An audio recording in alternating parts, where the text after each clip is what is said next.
중학교 들어가서부터는 이 소리 영어를 맹신하지 않으셨으면 좋겠다라는 얘기예요. 무슨 얘기냐면 텍스트를 읽을 때 입 밖으로 소리는 내지 않지만 마음속으로 글자를 소리내면서 읽는 거예요. 저도 학원에서 아이들 이제 독해, SAT 독해를 가르치다 보면 아이들이 전부 묵독으로 글을 읽습니다. 지문을 읽어요. 그런데 이게 어떤 폐해가 크냐면 안녕하세요. 저학과 스몰빅 토크입니다. 오늘의 인터뷰인은 SAT와 IB 강사로 활발히 활동 중이신 베테랑스 에듀의 토니 권 선생님입니다. 저희 시청자분들께 인사 부탁드릴게요. 네, 안녕하세요. 전 세계 국제학교 학생들 대상으로 SAT와 IB 영어 가르치고 있는 토니 권이라고 합니다. 스몰빅 클래스 구독자분들 만나서 반갑습니다. 네, 그래서 저희가 엄마표 영어라던가 이제 유초등 영어에 대해서 다양한 맥락으로 이제 많은 인터뷰를 진행을 했었는데 이제 시청자분들께서 예를 들면 이제 초, 중, 고까지 이어지는 실용 영어라던가 또 IB라던가 또 요새 뭐 얘기도 많이 나오는 챗 GPT 시대의 영어 교육이라든가 이런 거에 대해서 좀 다뤄달라고 말씀하시는 분들이 되게 많으셨어요. 그래서 이제 그런 전문가로서 오늘 좀 다양한 영어 교육에 대한 얘기를 함께 나눠보려고 합니다. 그럼 첫 번째로 이제 선생님께서 정말 다양한 아이들을 또 다양한 목적과 맥락으로 영어 교육을 하고 계시잖아요. 그리고 우리나라에서 이루어진 영어 교육이라는 게 뭐 수능부터 시작해서 내신, 뭐 실제 실용 영어, 뭐 IB, 뭐 정말 다양한 이 영어 교육이 있을 텐데 중고등으로 가면 이제 수학에 대한 관심으로 이제 보통 이제 과목에 대한 좀 우선순위가 올라가는, 그렇죠. 바뀌어가는 것 같아요. 근데 이제 초등 때는 뭐 대부분의 시간과 비용을 제일 많이 쓰는 과목이 굳이 따지면 영어라고 하더라고요. 그래서 이 초등 부모님들이 영어 교육에 대한 관심이 굉장히 높은데 이제 전문가로서 좀 초, 중등 영어에서 가장 중요하시다고 보는 것, 이게 뭐 실용의 맥락일 수도 있고 입시의 맥락일 수도 있고요. 뭐 그게 뭐가 옳다 그러다를 떠나 그냥 각각의 맥락에서 뭐가 중요하다고 보시는지. 네. 좀 분리를 해서 말씀을 드리겠습니다. 초등 학부모님들께는 드리고 싶은 말씀이 많은데 몇 가지만 좀 말씀을 드리자면, 첫 번째, 어렸을 때는 다들 아시다시피 아주 저학년 때는 소리 영어에 자연스럽게 노출을 시켜서 아이가 소리에 익숙해질 수 있게 만들어 주시는 거, 그런 다음에 고학년이 되면서 텍스트 형태로 이렇게 자연스럽게 넘어가게 만들어 주시는 거, 그게 가장 중요하다고 생각을 하고요. 두 번째는 원서 읽기, 영어 원서 적극적으로 좀 아이가 재밌게 접할 수 있게 이런 기회를 좀 만들어주시면 좋겠다라는 것. 세 번째는 단어장 형태로 단어 교육시키는 거, 지양해 주실 것. 본인이 스스로가, 아이 스스로가 단어에 대해서 관심을 갖고 내 스스로 이 단어의 뜻을 알고 싶게 좀 만들어 주시라는 거, 그거 조언 드리고 싶고요. 그리고 또 한 가지는 영어 일기 쓰기. 영어 일기를 짧게라도 좋으니까 좀 쓰게 만들어 주실 것. 마지막으로는 초등 때만큼은 적어도 테스트 시키지 말 것. 이 마지막 다섯 번째 관련해서는 제가 좀 부연을 드리고 싶은 게, 레벨 테스트들 많이 하시잖아요. 그런데 앞으로 중고등학교 때는 어차피 경쟁이라는 게 존재를 하고 대학을 가기 위해서 치열하게 상처도 받는 거 인내해야 된다고 생각을 해요. 그 정도 됐을 때는. 그러나 초등 때부터 아이에게 사실 아이의 마음이 어떨지, 정신적으로 멘탈이 어떻게 데미지를 받을지는 어머님도 모르실 수 있잖아요. 뭐 신문기사 봤더니 초등학교 3학년 때부터 일명 의대반이 있다고 하더라고요. 초등학교 3학년부터 시작을 해야 전국에 있는 의대를 갈 수 있다. 제가 그래서 좀 찾아봤어요. 2024학년도 전국 의대 정원이 3,000명이더라고요. 3,000명인데 저는 그렇게 생각을 합니다. 마라톤 경기인데 100m 뛰듯이 전력 질주를 출발선에서부터 그렇게 해가지고 결승선까지 무사히 잘 들어올 수 있는 아이들이 저는 3,000명이나 될 거라고 생각하지 않습니다. 무슨 말씀이냐면 그 3,000명보다 훨씬 더 적을 거라는 얘기예요. 그렇게 살아남을 수 있는 아이들은. 그러니까 지금부터 막 너무 테스트 이런 걸 통해서 아이에게 상처 주고 그런 거는 지양해 주셨으면 좋겠습니다. 여튼 말씀의 핵심은 이게 저희 유튜브 채널에 나오셨던 많은 전문가, 특히 엄마표 영어, 실용 영어 전문가분들의 말씀과 다 궤적을 같이 하는 것 같아요. 결국은 이 말씀하신 것에 저 반대쪽에 있는 교육이 영어 문법 어릴 때부터 막 두 정사, 뭐 동사명사 이렇게 딱딱하게 가르치는 거, 또 영어 단어 깜지로 막 하는 거 가르치는 거, 그리고 사실은 대다수가 그렇게 하고 있는 레벨 테스트 위주의 영어 어떤 어학원이나 그런 영어 교육 시스템, 그런 것들은 사실은 우리 아이들에게 득보다는 실이 많다. 훨씬 많다. 네, 그래서 그 본질은 양쪽 다 같은 궤적이기 때문에 우리 부모님들이 만약 그렇게 하고 계시다면 다시 한번 되짚어 보실 필요가 있다. 네, 그렇습니다. 네. 그러면 이제 초중등 영어에서 그 밖에 좀 말씀 주신 거 외에 강조하시고 싶은 부분이 있을까요? 아까 중등 얘기를 좀 못 드렸는데요.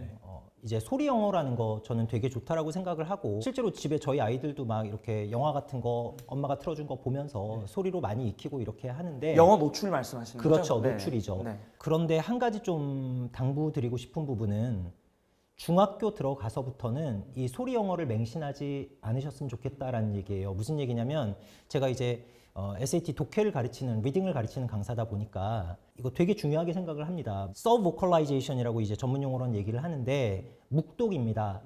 그러니까 텍스트를 읽을 때 입 밖으로 소리는 내지 않지만 마음속으로 글자를 소리내면서 읽는 거예요. 보통 학술 자료를 보면 전 세계 인구의 85%가 묵독으로 글을 읽는다고 보고가 나와 있어요. 저도 학원에서 아이들 이제 독해, SAT 독해를 가르치다 보면 아이들이 전부 묵독으로 글을 읽습니다. 지문을 읽어요. 그런데 이게 어떤 폐해가 크냐면 첫 번째로 읽기의 속도가 상당히 줄어듭니다. 왜냐하면 내가 마음속으로 또 나의 뇌로 발음을 하는데 리소스가 투여가 되기 때문에 그래서 속도가 느려질 수밖에 없고 또 한 가지는 더 중요한 문제인데 아이들의 뇌의 일부분이 발음을 하는데 쓰여지기 때문에 생각을 할 수가 없습니다. 글을 읽으면서 소리 내는데 자원이 들어가기 때문에 그래서 중학교 정도부터는 소리 영어를 좀 과감하게 끊어주시고 예를 들어서 중학교 내신 같은데 이제 지문 외우고 뭐 그럴 일들 많잖아요. 그런데 진짜 고수들은 입으로 소리 내면서 이 텍스트를 외우지 않습니다. 눈으로 외우는 거거든요. 그런 것도. 그러니까 반드시 외우는 게 바람직하다는 뜻이 아니라 텍스트를 읽을 때 속도감 있게 읽을 수 있고 또한 아이가 생각을 하면서 원서가 됐든 아니면 시험 지문이 됐든 읽게 만들어 주려면 묵독이라는 걸 좀 경계하시고 소리 영어에서 텍스트 영어, 비주얼 영어로 좀 바꿔주시는 작업이 되게 중요하다. 그러면은 어떻게 그런 상태로 넘어갈 수 있나요? 좀 뭐 길다고 말씀하셨지만 좀 압축해서 짧게 말씀해 주신다면. 많이 좀 당부하는 얘기인데 그게 쉽지는 않습니다. 그런데 한 달 정도 연습을 하면 그것도 가능합니다. 그러니까 이거는 초등 학부모님께서 들으실 필요는 없고요. 중고등 학부모님들께서는 좀 들어주셨으면 좋겠는데 마음속으로 일단 입으로 큰 소리는 아니지만 하면서 이렇게 허밍을 하면 묵독을 좀 막는데 어느 정도 효과가 있고요. 왜냐하면 허밍을 함으로써 이제 발음을 안 하게 되는 거죠. 텍스트에 대한 발음을 안 하게 되는 거고 그리고 또 한 가지는 청킹이라고 하는데 이렇게 눈으로 단어 베이스로 이렇게 읽는 게 아니라 구별로 이렇게 몇 단어씩 묶어서 읽는 연습을 하면 속도도 되게 빨라지고 묵독을 할 수가 없습니다. 그렇게 되면 일단 대표적인 것 두 가지만 제가 스스로 연습을 해보고 가장 아이들에게 효과가 있을 만한 것 두 가지 말씀을 드리는 거예요. 그럼 이제 말씀하신 그런 독해 단계 또 영어 잘하는 단계로 가기 위해서 우리가 거쳐야 될 것들이 되게 많고 제일 처음에는 결국 어휘인 것 같아요. 그리고 사실은 그 어휘 공부를 하면서부터 아이들이 굉장히 고통받고 영어가 싫어지는 경험들을 하잖아요. 그래서 우선 초등 영어 때는 전문가로서 보시기에 어휘 공부는 좀 어떻게 하는 게 좋을지 조언해 주시면 좋을 것 같아요. 가장 영어 교육에서 어려운 부분인 것 같아요. 영어 단어에 대한 얘기, 어휘에 대한 얘기는 가르치시는 선생님들마다 생각이 다 다를 거고 어머님들마다 철학이 다 다를 거고 그럴 거라고 생각을 하는데 제 사견으로는 어휘, 단어라는 건 암기가 아니라 공부다라고 생각을 해요. 저도 지내보니 중고등학교 때 단어 무지하게 열심히 외웠거든요. 지금 아이들을 가르치는 입장에서 봤을 때는 단어는 암기가 아니라 공부구나 라는 생각이 들어요. 학습이구나.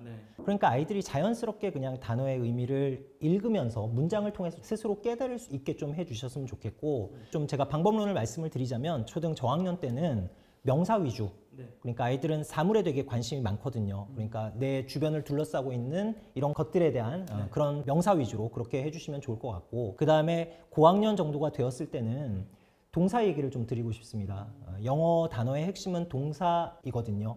우리 한국말은 본질적으로 형용사와 부사가 상당히 발달을 한 언어이고 영어는 동사가 매우 발달한 어휘입니다. 제가 예를 하나 좀 드리자면 우리말로는 보다 하나인데 영어로는 look이나 see나 watch 이렇게 나눠져 있잖아요. 용법이. 그리고 조금 세분화시켜서 들어가자면 달리다, 우리는 뛰다, 달리다 이렇게 있잖아요. 그런데 거기에서 보통 세밀하게 묘사를 하고 싶을 때 그 앞에다가 부사 형태로 슬슬, 사력을 다해, 깡총깡총, 전력으로 이런 식으로 부사를 붙여가지고 동사와 합치거든요. 그런데 영어에서는 그런 의미들이 뉘앙스가 다 다르게 동사 하나로 run도 있고 dash도 있고 뭐 stride, jog, 그리고 scurry, gallop 이런 것들이 다 그런 부사를 포함한 의미를 띠고 있거든요. 그래서 그만큼 동사가 발달한 언어이기 때문에 가장 중요한 어휘 학습의 축을 동사 쪽에 놓고 초등 고학년 때부터 아이가 영어에 대해서 어느 정도 습득을 하고 난 이후부터는 동사 어휘력을 좀 늘리는데 신경을 써주셨으면 좋겠다라는 말씀을 드리고 싶고, 그렇게 어휘력을 쌓는 데 있어서 가장 기본이 되는 베이스는 그룹핑입니다. 그룹핑. 동의어 개념이랑은 좀 다른데, 예를 들어 생각하다를 중심축에 놓고 거기서 파생되는 뭐 고려하다, 간주하다, 그리워하다, 심지어 사랑하다, 꿈꾸다, 열망하다, 이런 것까지 그룹핑 학습을 하는 거죠. 이런 식으로 하면 초등 때는 아이들이 좀 흥미 있게 내 생각의 깊이를 좀 깊이 있게 만들 수 있을 거라고 보고, 그리고 굳이 암기가 되지 않아도 묶어서 아이들이 익히게 되는 거, 저는 이렇게 좀 표현을 하고 싶어요. 그래서 그런 쪽의 어휘 학습이 바람직하다고 보고 있습니다. 실제로 그런 방법으로 아이들을 가르치시기도 하시나요? 아, 그럼요. 저는 이제 초등보다도 주로 이제 고등학생들을 가르치기 때문에 SAT 단어 수업을 할 때도 단어가 되게 필수적이기 때문에 하나를 중심축에 놓고 동의어 개념이 아니라 이렇게 확장시켜가지고 이렇게 제가 칠판에 쓰고 이걸 계속 파생시키는 식으로 아이들에게 그렇게 단어 수업을 많이 합니다. 그러니까 어떻게 보면 지금 영어 단어에 있어서 암기가 아니라 공부라고 말씀하신 거는, 예를 들면 우리가 너무나도 뭐 많이 들어봤을 뭐 구조화라던가 그렇죠. 맥락화라던가, 네. 그러니까 우리가 뇌가 정보를 받아들이는 원리에 기반해서 이 단어를 자연스럽게 이해하고 기억날 수 있게 하는 그렇죠. 것이어야 한다. 그러면 이제 어휘 얘기를 쭉 해봤는데 문법도 얘기 안 할 수 없잖아요. 아, 문법 아주 중요하죠. 예. 초등학교 때 문법, 뭐 저희 진짜 많은 전문가들이 말씀하셨고 대부분이 초등 때 우리가 알고 있는 그 영문법 공부 그거 하지 말자, 그거는 바람직하지 않다, 대다수 뭐 전문가들의 의견이었음에도 불구하고 많은 분들이 여전히 그렇게 하고 있어요. 그래서 어떻게 생각하시는지 전문가로서. 여기에 대해서는 정확하게 제 생각을 좀 말씀드리고 싶은데, 초등 때 문법 공부는 과하다라는 게 제 생각이고요. 물론 다르게 보시는 전문가들도 있겠지만 저는 그렇게 생각을 합니다. 저도 이제 한국식의 영어 교육을 받은 세대인데 문법의 필요성이라는 게 우리나라에서 너무 과장되어 있습니다. 저는 이렇게 생각을 해요. 문법을 공부해야 되는 이유는 글을 잘 읽고 잘 쓰기 위해서가 아니라 학교 시험에 나오기 때문에 공부를 해야 된다. 딱 이 정도로 생각을 하고요. 보통 이제 그러면 말씀들 하시는 게, 제가 댓글들 같은 거 보면 그래도 글을 정확하게 읽고 독해를 정확하게 하고 또 영어 라이팅을 정확하게 쓰기 위해서는 문법 지식이 있어야 되는 거 아닌가, 공부해야 할 필요가 있는 거 아닌가라고 말씀을 하시는데, 저는 제가 뭐 제 자랑하려는 게 아니라 객관적으로 SAT나 IB라는 문어체, 그러니까 글로 쓰는 영어, 그리고 글을 읽는 영어에 가장 그래도 높은 수준의 시험 과목을 가르치는 사람인데, 영어로 된 글을 잘 읽고 잘 쓰기 위해서 우리나라에서 이렇게 문법 교육 열성적으로 하는 것만큼 그 정도의 문법이 필요 없습니다. 조 작가님 생각을 해보세요. 우리 한국 사람이 한국말로 국어로 글을 쓸 때, 문장을 쓸 때 관형사, 체언, 용언 이런 거 개념 생각하고 활용하면서 쓰지 않거든요. 그냥 생각나는 대로 글을 쓰는 거거든요. 물론 이제 이렇게 말씀드리면 많은 분들이, 그러면 토니건 당신이 말씀하시는 건 어렸을 때부터 막 모국어 못지않게 이렇게 자연스럽게 많은 인풋이 들어간 아이들이 그렇게 할 수 있는 거 아니냐라고 말씀하실 수 있는데, 우리말과 영어가 다른 거 아니냐. 다른 건 분명하지만 그렇다고 해서 문법이라는 게 잘 읽고 잘 쓰는 걸 완성시켜 주진 않는다. 저는 그렇게 말씀을 드리고 싶어요. 그래서 어쨌든 그래도 중학교 때부터 이제 시험에 나오기 때문에 배울 필요는 있는데, 저는 중학교 1학년 때부터 해도 충분하다고 생각을 하고, 빨라야 초등학교 6학년 겨울방학 때, 그래도 마음이 안 놓이신다면 복잡한 거 가르치지 마시고 초등 때는 이게 주어야, 이게 동사야, 뭐 이게 명사야, 이 정도는 뭐 가르치시고 싶으면 가르치셔도 괜찮은데,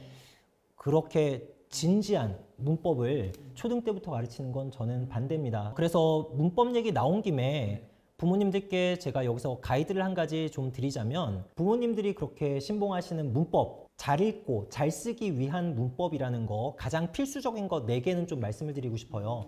일단 첫 번째가 구와 절의 개념, 구가 무엇이고 절이 무엇인지 그 개념을 제일 먼저 익혀주시는 게 되게 중요하고요. 그 다음 또 한 가지는 준동사라고 하죠. 우리 이런 준동사가 왜 동사가 아닌지 아이가 이해할 수 있게 만드는 거, 이게 두 번째로 중요합니다. 그리고 세 번째는 형용사 절. 영미권 문법에서는 사실 그 관계대명사라는 용어를 잘 쓰지 않는데, 그래서 보통 형용사 절이라고 얘기를 하는데, 우리 한국 문법에서 보통 얘기하는 관계대명사의 목적격, 그러니까 형용사 절로 만드는 거, 그게 쓰는 데 있어서, 라이딩에 있어서 되게 유용한 기술이고요. 그리고 또 한 가지는 명사구의 개념, 명사구라는 게 다른 복잡한 게 아니라 예를 들어서 그 사고에서 살아남은 자의 숫자 뭐 이런 걸 얘기를 할 때 이거를 아이들이 영어로 글을 쓸 때 그걸 막 영작을 하려고 그래요. The number, 뭐 of the people, those who, 뭐 survive 이런 식으로 막 만들려고 그러죠. 그런데 영어라는 언어는 되게 효율적인 언어이기 때문에 살아남은 사람의 숫자라는 건 그냥 survivor rate 이렇게 표현을 하는 거죠. 명사 두 개를 이렇게 나열시켜서 그렇게 해서 글로 표현하는 것들, 이런 것들이 상당히 아이들이 영어 장문을 할 때 고통을 받을 때 은근히 유용하게 쓸 수 있는 것들이 상당히 많습니다. 그런데 우리나라 문법에서는 이런 명사 구의 개념, 그러니까 그냥 단어 두 개를 나열시켜 가지고 표현을 하는 거, 이런 것들을 잘 안 가르쳐요. 그런데 이게 되게 라이딩을 할 때 중요하거든요. 그래서 요 네 가지는 꼭 알아두셨으면 좋겠고, 그리고 더불어서 한 가지 더 부모님들께 조언을 좀 드리자면, 문법 처음 시작하는 시기가 언제가 됐든 간에 저는 문법 공부를 최초에는 아이 스스로 혼자 책을 보면서 하게 만들었으면 좋겠어요. 아이들 스스로가 책을 보면서 동사가 도대체 뭔지, 그리고 품사가 뭔지, 문장 성분이란 게 뭔지를 아이 스스로 좀 생각을 하면서 내 스스로 이해도 해보고, 그렇게 한번 자기주도 학습을 좀 할 수 있게, 저는 최초의 자기주도 학습, 아까 말씀드렸다시피 영어 단어를 스스로 궁금해하고 찾아보는 거, 그리고 두 번째로 문법 공부, 가장 기본적인 단계, 기초적인 문법 공부는 스스로 책을 보면서 터득할 수 있게 하는 거. 그런 다음에 한번 스스로 쭉 1회독을 한 다음에 부모님들이 보시기에 뭐 EBS 강의도 좋고 뭐 쉽게 설명해주는 문법 선생님들 많이 계시잖아요. 그런 분들의 수업을 들으면 훨씬 더 잘 문법의 기초를 잘 다질 수 있다고 생각을 합니다. 그러면 이제 기왕 입시 얘기가 나왔으니까 중등 부모님들께 입시나 수능 영어에 대한 조언도 좀 해주신다면 어떤 게 있을까요? 두 가지 정도 포인트 강조하고 싶은 게 있습니다. 수능의 킬러 문제의 핵심은 이거구나라고 제가 생각을 하는 게, 독해라는 거에 대해서 좀 말씀을 드리고 싶은데, 첫 번째는 이제 보통 단락이나 아니면 하나의 어떤 지문에 저자의 메인 아이디어, 그러니까 주제가 있다라고들 많이들 하시잖아요. 그런데 저는 생각이 좀 다른 게, 물론 당연히 글 전체에도 있고 단락에도 있지만 영어라는 문장, 뭐 국어도 마찬가지예요. 사실 각각의 문장마다 어서가 말을 하고 싶은 키 메시지라고 저는 표현을 하는데, 주된 생각, 키 메시지가 특정 단어 또는 특정 구에 힘주어서 들어가 있습니다. 그래서 그런 것들을 제대로 캐치를 하는 게 가장 중요하다고 생각을 하고, 그리고 두 번째는 이제 글을 읽을 때, 독해를 할 때 그냥 쓰여져 있는 대로 읽는 게 아니라 거기에 더해서 나만의 언어로 내가 살을 붙여서 이해를 할 수 있어야 돼요. 재해석을 할 수 있어야 됩니다. 이게 최근 수능 문제, 킬러 문제에 해당되는 독해 문제들의 트렌드라고 저는 생각을 하고, 이 두 가지 역량을